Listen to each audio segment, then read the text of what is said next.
Well, what's up, guys? It's Daniel from Arms Family Homestead, and as you can tell, I'm back over at the pond today. Got a real nice pasture started down here in the bottom where it's staying nice and wet, but I have not been over here to work in several days, and the last time I was here, this whole area that I cleaned up was super slippery, super muddy.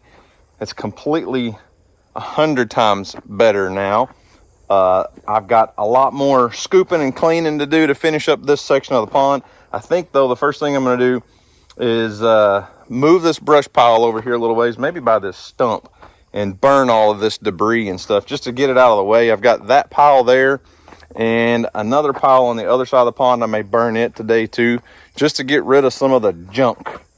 And, where the fire is, that'll help dry out a little bit, but all this area is plenty dry to get machines in and operate and stuff and do all that stuff. So I don't know what all we're going to do, but start off, we're going to burn some brush and probably in a little bit pump out the swamp hole over here. It's filled up completely again. The pump is having a hard time sucking the water up out of there and pumping it out at a decent flow rate, at least as what it should do. So I think what I'll do today is dig a little step down, because I can't set the pump down any lower. Obviously, the lower I can get that pump to the water, the easier it will be to draw it. It doesn't have to pick it up as far. Right now, it's having to pick it up probably 8-9 feet, something like that. So if I can dig this down 4 or 5 feet and set the pump down on like a shelf, that should do a little better. But anyways, let's move this brush pile. You come along with me, all right? I was watching Nathan from Out of the Woods the other day, and he's like, why do all of us YouTubers always say, here's what we're going to do, let's do this, and they're out there alone? But anyways, so let's move this brush pile a little farther so we don't have to worry about it getting up into the timber, and light her up.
Watch your knees now.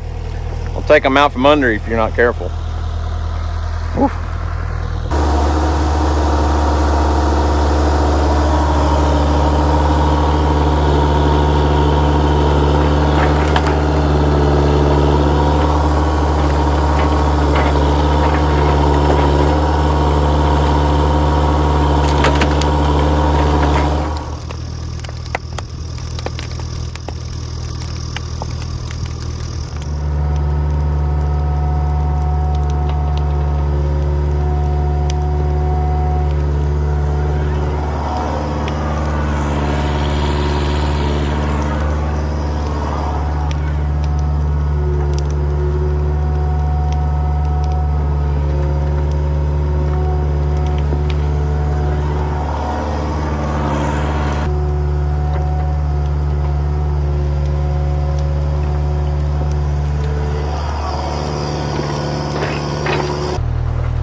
Well, the pump's pumping and the fire's burning.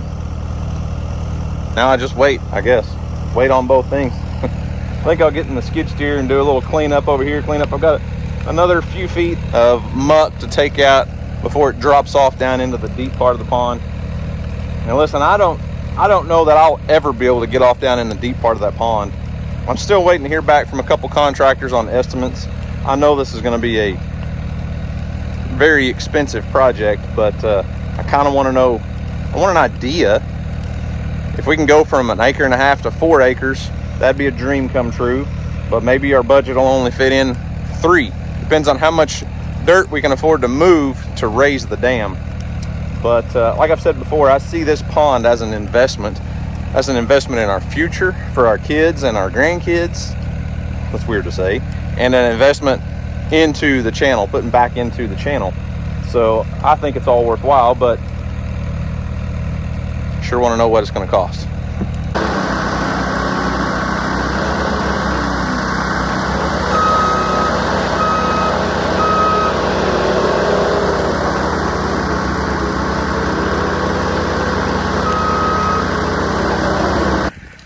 Took me a while to dig this guy out. He kept running from me in the skid steer. You can't see much right now, but I'm not afraid of snakes. Don't worry too much about snakes, but I know which ones not to mess with. And this right here, I know you guys can't see him very well because of the mud and the lighting. This is a copperhead. This is a venomous snake. I don't play with them too much, but I'm gonna try to get him to the light so you guys can see, to the shadows so you guys can see him. He's hurt pretty bad. Kind of got ran over on the skid steer, by the skid steer a couple times. He's a little ticked right now.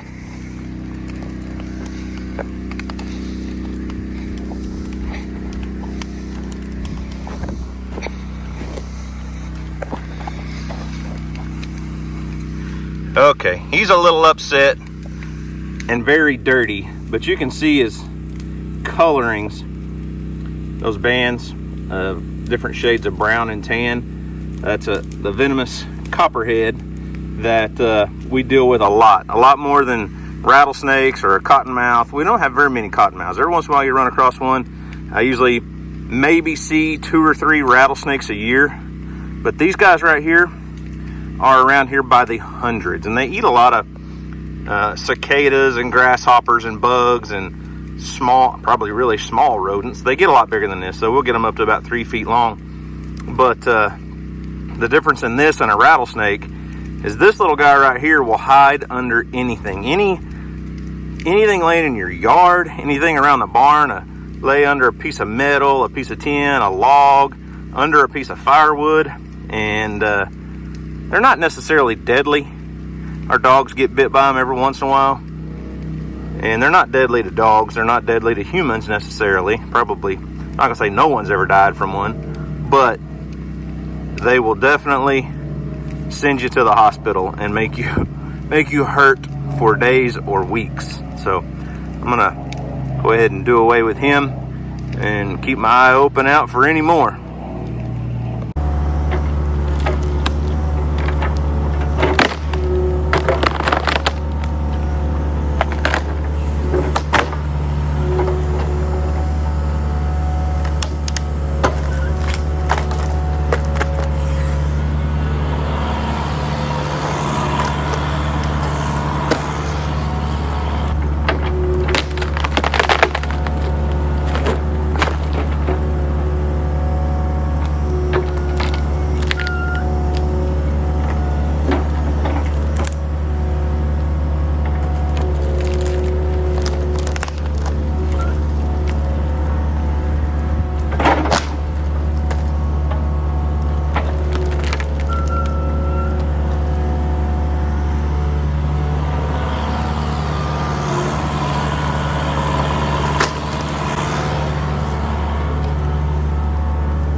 Timing. Pump's just running out of gas. As I was coming to switch it off, we have sucked out the water. I was gonna say mud, water. But I think, well, I don't think, I know what I'm gonna do. Some days you just feel like you're not getting much accomplished. The wheels are spinning, but nothing's getting done. And some days you're making progress. Today, at least I feel like I'm making progress. So fire's doing good. Got the water pumped out. I cleaned out this whole area where I had scooped a bunch of goop last week, piled it up over there. So last week's goop is this week's mud. And then in the future it will be dirt. So it's drying out. The goop stuff is drying out. Over there I have not gone and scooped and piled. I've got tons scattered out over there that I need to take the skid steer back around the pond and scoop over there. But I figure now's a good time to get some of this chaos out of here, because the water just continues to drain. And I don't think it's groundwater, honestly. I think it's just water seeping out of that soupy wet mud. Could be wrong. Could be a little bit of an underground, not really a spring, or I would have known it. The pond level would have continued to rise, or if we had a spring in here. But maybe close down to groundwater level. But I really just think it's years of water sitting in that mud, and it's just draining out slowly. So just keep scooping the goo. Back to those days, I guess.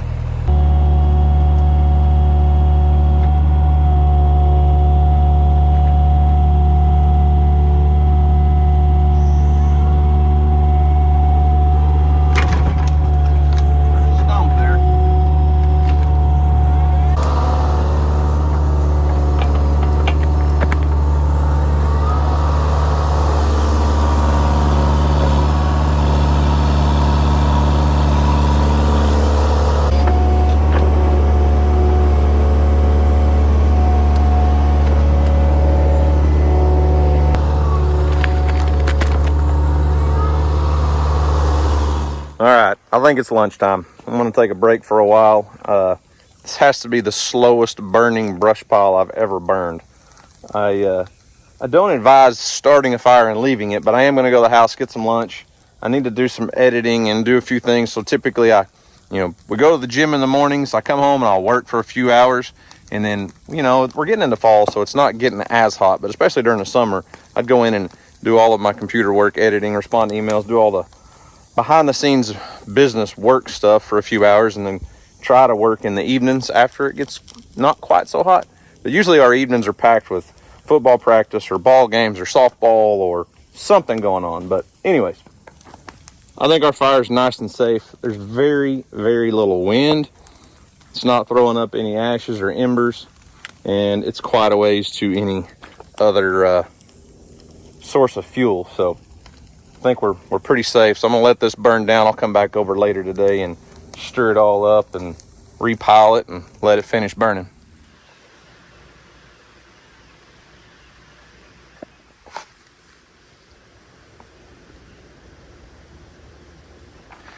Hey guys, I've got something really cool today. I know most of you would agree with me. Security is of utmost importance, and knowing what's going on your property is very important. I run cellular game cameras all the time. I've got a cellular game camera hidden up in a tree that points at my driveway.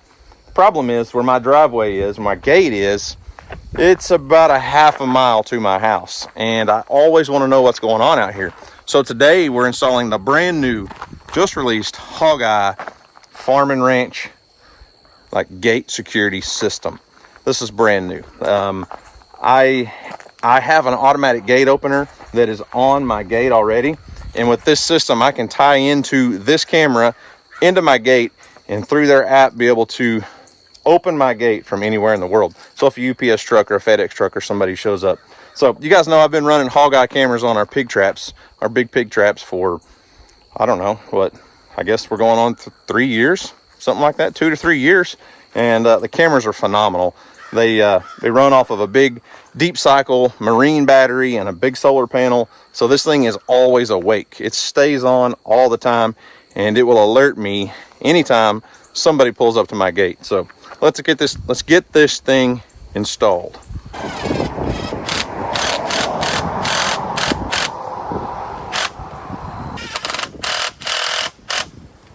So here's my old security system, just an old game camera, cellular game camera. Sends me pictures every time somebody comes through here, but it doesn't notify me.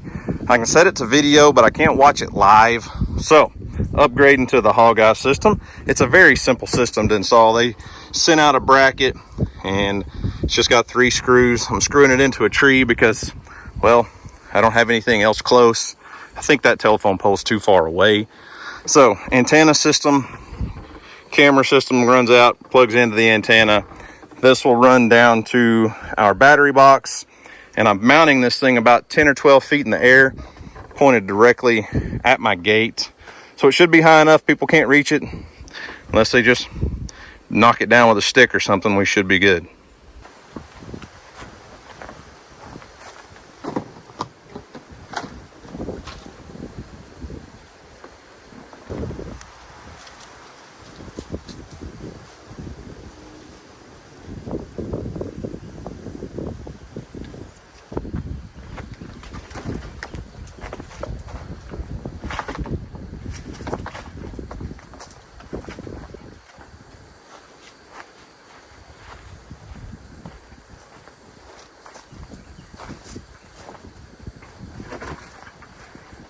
So wiring up this system is super simple. And if you have any questions at all when you're doing it, the great thing is, obviously they send a booklet. It's in my box over here. They send you a booklet with all the instructions and everything on how to hook everything up and what everything does.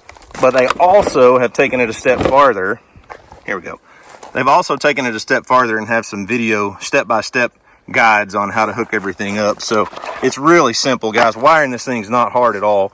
You run it to a deep cycle battery. This is your charge controller, wires directly into the battery. The yellow is what goes up to the camera, and then solar panels plug in. They've got their own little plug right here. So power comes from the sun into the charger, charges the battery, and runs the camera. And yes, this tree is covered in poison ivy. It always is. I kill it every year and it comes back. But anyways, camera's hooked up. I need to check the angle, and I need to wire it into my Ghost controls box so that we can remotely open it through the app.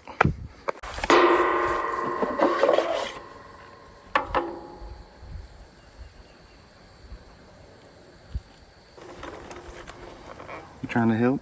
You think I need help? You might be right.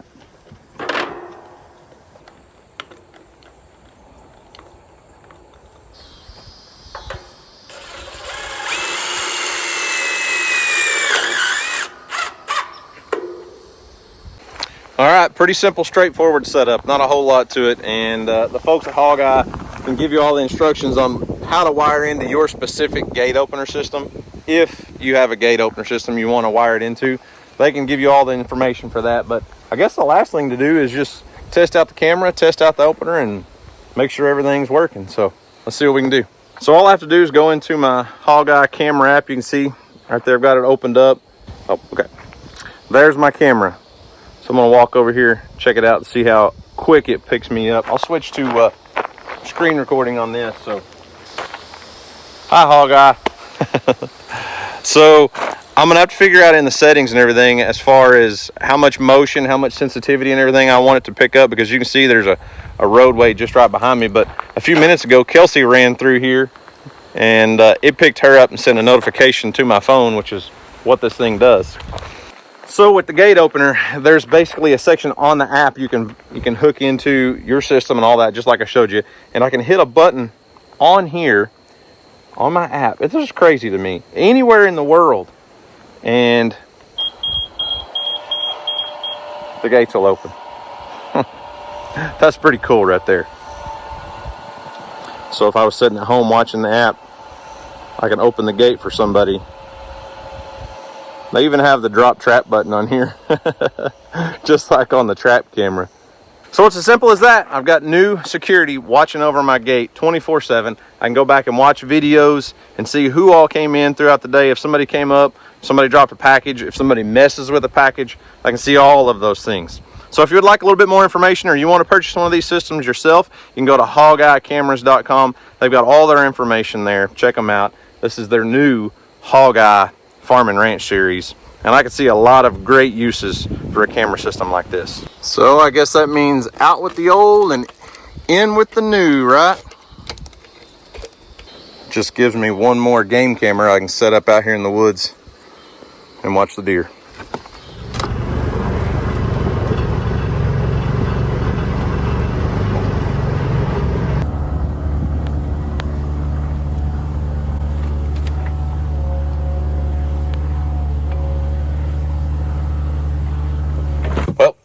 Fire's under control, no problems today. This is a slow burning brush pile, I will say that. It's been on fire several hours. So it's getting hot though. It was nice over here this morning working in the shade, but after the sun gets up, I know it's September and it's cooling off. Temperatures are cooler now than they were. I can stay out here and work on the machines. Obviously they've got air conditioner and stuff, but I got other projects that need to be taken care of on the farm. I can't sit over here and just play in the dirt all day, every day. As much as I want to, and as successful as those videos are, everybody wants to see those videos. So I'll do as much as I can on the pond, as often as I can. I promise. But I can't sit over here all day, every day. Too many other things are going on.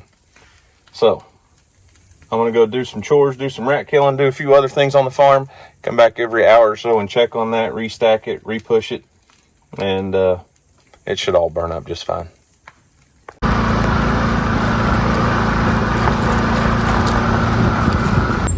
And speaking of fires, I know I don't do a very good job of follow-up, but I'm going to drive around and look at some areas that we did some controlled burns on back during, what was that, February, March time frame. I burned all of this area, both sides over here, and I got another area that did really, really well. I'm going to show you. So I believe that a good fire run through the timber is the best way to improve habitat for wildlife. You can see that tree right there has been burned. I burned all of this past winter, and you can see it's opened up under there. I don't burn this every year, but every 2 to 3 years. This side I have not burned at all. Can you tell a difference? I have areas on the property where I do burn and some that I don't. I've actually never burned this, and it's just overgrown. You can't walk through it. It's thick, which, yeah, it'd be good for rabbits, and maybe a deer will get in there here and there in bed, but really a deer can't see through that. And over here you can see the grass is growing up in the timber. Deer can see. Deer are a prey animal. They need to be able to see and avoid predators and move fast. They cannot move fast through that. So just my thoughts on the matter.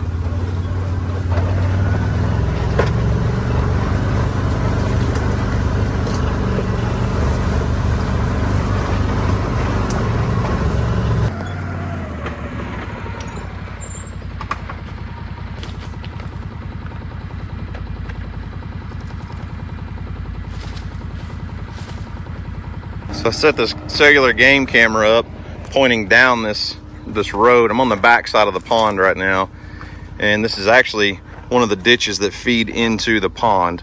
But I come through here quite often, and I notice, you know, I kind of redid this crossing a while back, but I notice every time I come through here there's some pig tracks and a few deer tracks. So I'm just curious what all's going through here. I'm not putting out any feed or corn or anything. I'm just curious what's using my little roads and trails back here. I love using game cameras, especially the cellular game cameras that send pictures and videos directly to your phone. You don't have to come out here in the woods and disturb anything. But you know, I've been using game cameras for a long time. I can remember the first 1 or 2 game cameras I had took a roll of film, like 35 millimeter film. So whatever the, you know, however many pictures were on one of those, was it 30 or 32 pictures or something? Whatever the first 32 things that moved in front of that camera were the pictures that you got. And then you had to take it like to Walmart or Walgreens or somewhere, have the film developed, and usually, you know, every roll cost you $7, $8, $10, whatever it was. Usually you get about 3 or 4 decent pictures out of the whole roll. And then we switched to digital cameras, and they took D-cell batteries, like 6 or 8 D-cell batteries, like the big flashlight, mag light batteries. And if the temperatures got below about 40 degrees, they lasted about a week. You talk about go through some batteries in a hurry. I don't know. Come a long ways in the trail camera world.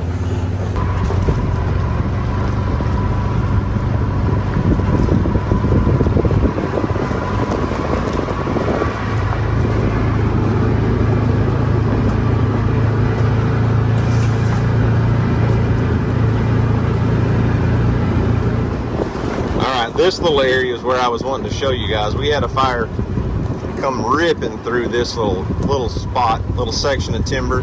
So we've got a road that runs down the back side of the property. There's a fence right there. Everything that you see is open over there is my neighbor's property.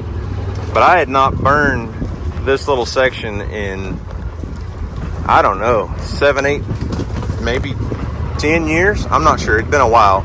So we had a lot of leaf litter, and I think Dusty came and helped me on this one. But that fire did some amazing stuff through here.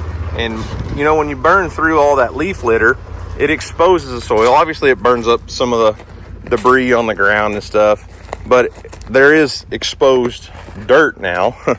Some of the areas are taking a little bit longer to come back, but it did a good job of killing a lot of the stuff I don't want in here, because this is a closed canopy forest area for the most part, and very little sunlight hits the ground. So killing off some of these, this was a cedar tree that died, that was a cedar tree that died, that was an elm tree.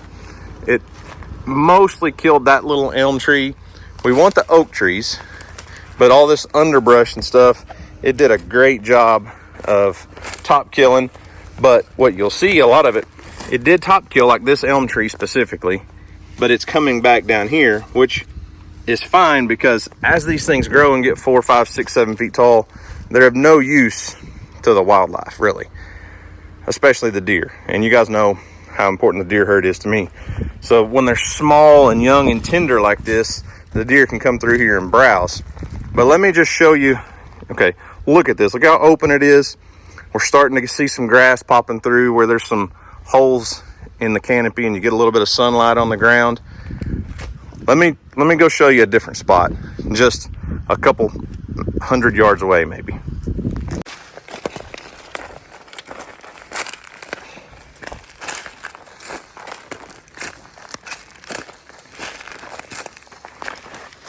Okay, so we just came from about 100, 150 yards through the timber that way. Look at the difference over here. We got a little better kill on a lot of stuff. There's a lot more green popping up on the ground, a lot more food for deer, for wildlife. And then we had some areas where a few trees had died over the years, opened up some sunlight to hit the ground, and this whole area was getting overgrown with brush, mostly elm trees. These are all elm trees, a non-desirable species for us. There's probably 1,000 little elm trees, and I see a few cedar trees that were killed by the fire, and that's perfect. We'll leave all this in here. You know, we may come through here again in 2 or 3 years and burn it again. All this stuff will be fuel for that fire then. But now, this is perfect habitat for small game and stuff. The deer are not going to go in there and use that. They're not going to utilize that thick cover right there very much at all. They may make a trail through some of it, but like I said, they're in areas where they can avoid predators. And if a deer gets off down in there, they have a hard time jumping and running from a predator. But things like squirrels and rabbits and turkeys will absolutely love coming through here and scratching and getting bugs and things. So I don't know, just my 2 cents. I mean, you guys know me. This whole world of land management, I guess, it's just so intriguing to me, whether it's working on my neighbor's place and getting her native pasture restored and seeing 3 foot tall, you know, native big blue stem grass swaying in the wind in areas where less than a year ago it was completely choked out by cedar trees and elms and all that stuff. Or timber management over here. I don't harvest timber, I don't do anything like that, but I know these are key bedding areas for the deer, because I know that because I have places just across the fence. And not to knock anybody can do whatever they want with their own property, but my neighbor has pretty much pushed all of the timber and all the cover off of their property. There's a few standing trees here and there, but they have different goals for that property. There's 600 acres here that it's all for cattle. That's it. They may hunt a little bit, but this whole area, all this, where these draws are, these valleys right here across that hillside, 2, 3, 4 years ago looked just like this. And they came in and dozed every bit of it and cleaned it up. And it's good looking pasture now. It grows a lot more grass for their cows, and they're managing it for that purpose. So kudos for them. They take care of their property. It's just different goals for different folks. But the wildlife management, this aspect where I can see food growing on the ground for the deer, in the timber, in the cover, and then all the way out to the pond stuff. I mean, that's wildlife management. We're doing that for the wildlife. We're doing it for, you know, the animals are going to use that pond. Ducks will flock into it. All the fish habitat stuff that we're going to do, it just gets me fired up. I love it. And in my opinion, it doesn't matter whether you have a house in town on a lot that's 100 feet by 200 feet, and you have bird feeders and hummingbird feeders and squirrel feeders, or you have 1 acre or 5 acres or 500 or 5,000 acres. There's little things that everybody can do to make things better for wildlife, for the native species. And I know a lot of folks that do that kind of thing on very small pieces of land, and there's just not too many things that are more rewarding. I don't know, it's fun to me. I love it. And it's really cool to be able to come out here and do all this work, put all the time in and energy, and be able to bring my kids out here and let them harvest a deer, even just watch deer when we're hunting. Just for them to be able to see 15 or 20 deer in an evening, it's got, I don't know, something magical for me.